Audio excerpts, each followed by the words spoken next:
ಅದ್ರ ಬಗ್ಗೆ ಇನ್ನೂ ಒಂದು 2-3 ತಿಂಗಳು ಕಳೀಬೇಕು ಅದರಲ್ಲಿ.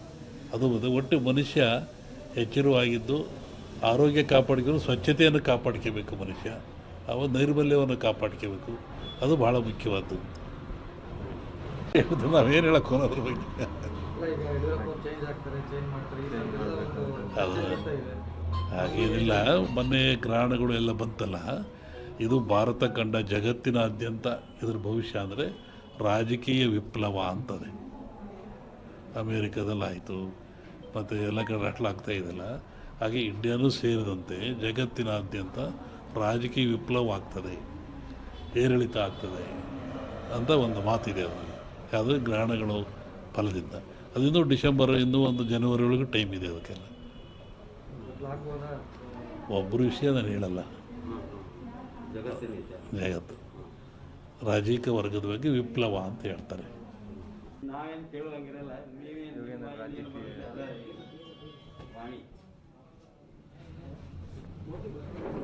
ಜಗತ್ತಿನಲ್ಲಿ ಅತ್ಯಂತ ಶ್ರೇಷ್ಠ ಜ್ಞಾನ ವಿವೇಕವುಳ್ಳದ್ದು ಯಾವುದು ಅಂದರೆ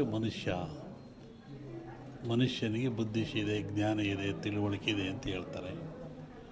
ಅಂಥ ಮನುಷ್ಯ ಆಗಾಗ ಅಜ್ಞಾನಕ್ಕೊಳಪಟ್ಟರೆ, ಅವಿವೇಕಕ್ಕೊಳಪಟ್ಟರೆ, ತನ್ನ ಆಚಾರ ವಿಚಾರಗಳನ್ನು ಕಳ್ಕೊಂಡ್ರೆ ಅಂತಹ ಮನುಷ್ಯ ಎಚ್ಚರಿಲಿಕ್ಕಾಗಿ ಜಗತ್ತಿನಲ್ಲಿ ಕಾಲದಿಂದ ಅನೇಕ ರೋಗಗಳು ಬರ್ತಾಯಿದ್ದಾವೆ, ಕಾಯಿಲೆಗಳು ಬರ್ತಾಯಿದ್ದಾವೆ. ಈ ಬರುವಂಥ ಕಾಯಿಲೆಗಳು ಮನುಷ್ಯನಿಗೆ ತಿಳುವಳಿಕೆ, ಜ್ಞಾನ, ವಿವೇಕ ಮೂಡಿಸ್ತಕ್ಕಂಥದ್ದು. ಹಾಗೆ ಈಗಲೂ ಬಂದಿರತಕ್ಕಂಥದ್ದು ಕೊರೋನಾ ಅಂತೇಳಿ. ಈ ಕೊರೋನಾ ಎನ್ನತಕ್ಕಂಥ ಕಾಯಿಲೆ ಇದೇನು ಹೊಸ್ತೇನಲ್ಲ, ಇದು ಹಳೆಯ ಕಾಯಿಲೆ. ಹಿಂದಿನ ಕಾಲದಿಂದಲೂ ಜನರಲ್ಲಿ ಗಂಟ್ಲು ಬೇನೆ, ಗಂಟಲು ರೋಗ ಅಂತ ಕರಿತಾಯಿದ್ರು.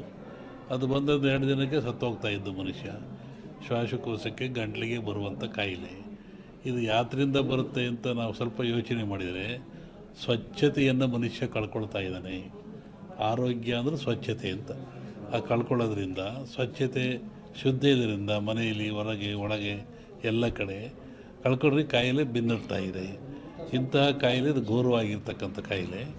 ಕೇವಲ 1 ಗ್ರಾಮ್ ತೂಕ ಇರತಕ್ಕಂಥ ಕಾಯಿಲೆ ಇದು ಜಗತ್ತನ್ನೇ ಎದುರಿಸ್ತಾ ಇದೆ. ಮನುಕುಲಕ್ಕೆ ಇದು ಮಾರಕವಾಗಿದೆ. ಇದು ಮುಂದೆ ಇನ್ನೂ ಹೆಚ್ಚಾಗೋ ಲಕ್ಷಣಗಳು ಭಾಳ ಇದ್ದಾವೆ ಜಗತ್ತಿನಾದ್ಯಂತ. ನಾನು ಹಿಂದೆ ಒಂದು ಹೇಳಿದ್ದೆ, ಸಿರಿವಂತ ಮಗನುಟ್ಟಿ ಆಳುವನು ಮುನಿಪುರವ, ಯುದ್ಧವಿಲ್ಲದೆ ಮಡಿಯ ಪುರವಲ್ಲ ಕೂಳಾದೀತು. ಸಿರಿವಂತ ಮಗನುಟ್ಟಿ ಆಳುವನು ಮುನಿಪುರವ. ಮುನಿಪುರ ಅಂದರೆ ಅಮೇರಿಕಾ ದೇಶವನ್ನು ಸನ್ಯಾಸಿ ಊರು ಅಂತ ಕರೀತಾರೆ. ವಿಷ್ಣು ವಾಮಾವತಾರದಲ್ಲಿ ಅಲ್ಲಿ ಅವನು ಭೂಮಿ ತುಳಿದಿದ್ದು, ಸಂಪದ್ಭರಿತ ರಾಜ. ಅದು ಸನ್ಯಾಸಿ ದಾನ ಕೊಟ್ಟದ್ದು, ಅದನ್ನು ಮುನಿಪುರ ಅಂದರು. ಆ ಮುನಿಪುರ ಒಬ್ಬ ಸಿರಿವಂತ ಹುಟ್ಟಿ ಆಳ್ತಾನೆ. ಡೊನಾಲ್ಡ್ ಮನೆ ಹೋದ ದನಗಳನ್ನು ಸಾಯ್ಕೊಂಡು, ಕುರಿಯ ಇಕ್ಕೆಯಲ್ಲಿ ಲಿಂಗವನ್ನು ಕಂಡು ದೈವಾರಾಧನೆ ಮಾಡಿಕೊಂಡು ಬಂದಂಥ ಒಂದು ಸಮಾಜ. ಪ್ರಕೃತಿಯ ಮೇಲೆ, ಗಾಳಿಯ ಮೇಲೆ, ಭೂಮಿಯ ಮೇಲೆ ಅವರು ಅಡವಿಯಲ್ಲಿದ್ದ ಕಂಡದ್ದು, ತಿಳಿದದ್ದು, ನೋಡಿದ್ದು, ಅನುಭವಿಸಿದ್ದನ್ನು ಹೇಳ್ತಾ ಬಂದಿದ್ದಾರೆ. ಅದು ಕುರುವಿನ ರಟ್ಟು, ಕೆಲವು ಕಡೆ ಕುರುಬು ರಟ್ಟು ಅಂತಾರೆ. ಅದು ಕುರುಹಿನ ರಟ್ಟು. ಮುಂದೆ ಕುರು ಅಂತ ರಟ್ಟು ಅಂತಕ್ಕಂಥದ್ದು. ಹಾಲು ಕೆಟ್ಟರು ಹಾಲು ಮತ್ತು ಸಮಾಜ ಕೆಡಲ್ಲ ಅಂತಾರೆ. ಹಕ್ಕ ಬುಕ್ಕರು ವಿಜಯ ಸಾಮ್ರಾಜ್ಯವನ್ನು ಕಟ್ಟಿದರು. ಇದು ಹೇಳೋ ಉದ್ದೇಶ ಏನು ಅಂತಂದರೆ, ಇವತ್ತು ಆಲಮತ್ ಸಮಾಜದವ್ರ ಕೈಲಿ ರಾಜ್ಯದ ಅಧಿಕಾರ ಇದೆ. ಬಿಡಿಸಿಕೊಳ್ಳೋದು ಅಷ್ಟು ಸುಲಭ ಅಲ್ಲ. ಅವರಾಗೇ ಬಿಡಬೇಕೆ ಹೊರತು ನೀವು ಬಿಡಿಸಿಕೊಳ್ಳೋದು ಸುಲಭವಲ್ಲ. ಮುಂದಿನ ವಿಚಾರವನ್ನು ಯುಗಾದಿ ಮೇಲೆ ಹೇಳ್ತೀನಿ. ಹಾಗಾಗಿ ಒಂದು ಭವಿಷ್ಯದ ಚಿಂತನೆ ಏನು ಅಂದರೆ, ನಮ್ಮಲ್ಲಿ 2 ಭಾಗ ಮಾಡ್ತಾರೆ. ಒಂದು ಸಂಕ್ರಾಂತಿಯ ಭವಿಷ್ಯ, ಇನ್ನೊಂದು ಯುಗಾದಿಯ ಭವಿಷ್ಯ. ಸಂಕ್ರಾಂತಿಯ ಭವಿಷ್ಯ ರಾಜರಿಗೆ, ಮಹಾರಾಜರುಗಳಿಗೆ, ದೊಡ್ಡ ದೊಡ್ಡ ವ್ಯಾಪಾರಸ್ಥರಿಗೆ ಮತ್ತು ಅನೇಕ ಘಟನೆಗಳು ಬರುವಂಥದ್ದು ಸಂಕ್ರಾಂತಿ ಪುರುಷನ ಮೇಲೆ ಹೇಳುವಂಥದ್ದು. ಇದು ಯುಗಾದಿ ಮೇಲೆ ಬರುವದ್ದು ಯಾವುದು ಅಂದರೆ ಚಂದ್ರಮಾನ ಯುಗಾದಿ. ಚಂದ್ರನನ್ನು ಆಧಾರವಾಗಿರಿಸಿಕೊಂಡು ಮಳೆ, ಬೆಳೆ, ನಾಡಿನ ಸುಭಿಕ್ಷತೆ, ಆಗುಹೋಗುಗಳು, ರಾಜರು, ಆಳ್ವಿಕೆಗಳು, ಅವಘಡಗಳು, ದುಃಖ ದುಮ್ಮಾನಗಳು, ಸಂತೋಷಗಳು ಇದ್ರ ಮೇಲೆ ಹೇಳುವಂಥದ್ದು ಯುಗಾದಿಯ ಸಂವತ್ಸರ ಫಲ ಅಂತ. ಇನ್ನೂ ಒಂದು ತಿಂಗಳು ಲೇಟ್ ಇದೆ ಯುಗಾದಿ, ಅದರಿಂದ ಆ ಫಲಗಳ ಹೇಳೋದು ಸ್ವಲ್ಪ ಕಷ್ಟ. ಈಗ ನೀವು ಕೇಳುವಂಥದ್ದು ಏನು ಅಂತಂದರೆ, ಮಳೆ ಬೆಳೆಗಳು ಆರೋಗ್ಯ ಮುಖ್ಯವಾಗಿ ನಮ್ಮ ದೃಷ್ಟಿಯಲ್ಲಿ ಕರ್ನಾಟಕಕ್ಕೆ ಬರುವ ಸಂವತ್ಸರದಲ್ಲಿ ಯಾವುದೇ ವಿಧವಾದ ತೊಂದರೆ ತಾಪತ್ರಯಗಳಿಲ್ಲ.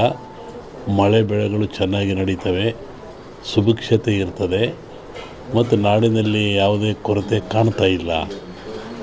ಯುಗಾದಿಯ ನಂತರ ಕರ್ನಾಟಕದ ಬಗ್ಗೆ ಮತ್ತು ಜಾಗತಿಕ ಬಗ್ಗೆ ಭಾಳ ಅಜಾಗರೂಕತೆ ಇದೆ, ತೊಂದರೆ ಇದೆ. ಹೋದ ವರ್ಷಕ್ಕಿಂತಲೂ ಹೆಚ್ಚಿನ ಭೀಕರತೆ ಕಾಡುವ ಲಕ್ಷಣ ಇದೆ. ಅದನ್ನು ಯುಗಾದಿ ನಂತರ ಹೇಳ್ತೀನಿ. ಇತ್ತೀಚಿನ ದಿನಗಳಲ್ಲಿ ಎಲ್ಲರೂ ನೋಡಿದಂಗೆ ಭೂಕಂಪಗಳು ಹೆಚ್ಚಾಗ್ತಾ ಇದ್ದಾವೆ.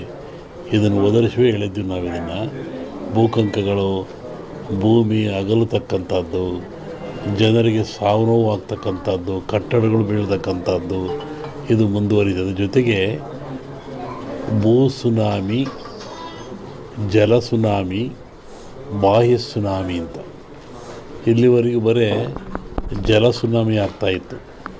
ಸಮುದ್ರದಲ್ಲಿ, ಸಾಗರದಲ್ಲಿ ಸುನಾಮಿ ಬಂದು ತೊಂದರೆ ಆಗ್ತಾಯಿತ್ತು. ಈ ಸತಿ ಭೂ ಸುನಾಮಿನೂ ಇದೆ. ಭೂಮಿ ಒಳಗೆ ಸುನಾಮಿಯಾಗಿ ಕಂದಗಾಗ್ಲಕ್ಷದ್ದು. ಜಲ ಸುನಾಮಿನೂ ಹೆಚ್ಚಿದೆ. ಬಾಹ್ಯ ಸುನಾಮಿ ಅಂತ ಬಾಹ್ಯಾಕಾಶದಲ್ಲೂ ಆ ತೊಂದರೆ ಆಗ್ತಕ್ಕಂಥ ಲಕ್ಷಣ ಇದೆ. ಅದನ್ನು ಯುಗಾದಿ ನಂತರ ಹೇಳ್ತೀನಿ. ನೀವು ಭಾಳ ಅಪೇಕ್ಷೆ ಪಡುವಂಥದ್ದು ರಾಜಕೀಯ. ಏನಾಗುತ್ತೆ, ಏನಾಗ್ತಾರೆ, ಎಂತ ಆಗ್ತಾರೆ ಅಂತ ಒಂದು ಸಾಂಪ್ರದಾಯಿಕವಾದ ಮಾತು. ಎಲ್ಲ ಧರ್ಮಗಳು ಇದ್ದಾವೆ, ಎಲ್ಲ ಸಮಾಜಗಳು ಇದ್ದಾವೆ, ಎಲ್ಲ ವರ್ಗದವರು, ದೈವದವರು ಈ ಭೂಮಿಯಲ್ಲಿ ವಾಸ ಮಾಡ್ತಾ ಇದ್ದಾರೆ. ಒಂದು ಸಮಾಜ ಪ್ರಾಚೀನ ಕಾಲದಿಂದಲೂ ಸಹಿತ ಹಾಲುಮತ ಸಮಾಜ ಅಂತ ಕರೀತಾರೆ. ಹಾಲುಮತ ಸಮಾಜ ಅಂದರೆ ಬಗ್ಗೆ ಭಾಳ ಅಜಾಗರೂಕತೆ ಇದೆ, ತೊಂದರೆ ಇದೆ. ಹೋದ ವರ್ಷಕ್ಕಿಂತಲೂ ಹೆಚ್ಚಿನ ಭೀಕರತೆ ಕಾಡುವ ಲಕ್ಷಣ ಇದೆ. ಅದನ್ನು ಯುಗಾದಿ ನಂತರ ಹೇಳ್ತೀನಿ. ಇತ್ತೀಚಿನ ದಿನಗಳಲ್ಲಿ ಎಲ್ಲರೂ ನೋಡಿದಂಗೆ ಭೂಕಂಪಗಳು ಹೆಚ್ಚಾಗ್ತಾ ಇದ್ದಾವೆ. ಇದನ್ನು ಒದರಿಸುವೆ ಹೇಳಿದ್ವಿ ನಾವು. ಇದನ್ನು ಭೂಕಂಪಗಳು, ಭೂಮಿ ಅಗಲತಕ್ಕಂಥದ್ದು, ಜನರಿಗೆ ಸಾವು ನೋವು ಆಗ್ತಕ್ಕಂಥದ್ದು, ಕಟ್ಟಡಗಳು ಬೀಳ್ತಕ್ಕಂಥದ್ದು ಇದು ಮುಂದುವರಿತದೆ. ಜೊತೆಗೆ ಭೂ ಸುನಾಮಿ, ಜಲ ಸುನಾಮಿ, ಬಾಹ್ಯ ಸುನಾಮಿ ಅಂತ ಇಲ್ಲಿವರೆಗೂ ಬರೀ ಜಲ ಸುನಾಮಿ ಆಗ್ತಾಯಿತ್ತು. ಸಮುದ್ರದಲ್ಲಿ, ಸಾಗರದಲ್ಲಿ ಸುನಾಮಿ ಬಂದು ತೊಂದರೆ ಆಗ್ತಾಯಿತ್ತು. ಈ ಸತಿ ಭೂ ಸುನಾಮಿನೂ ಇದೆ.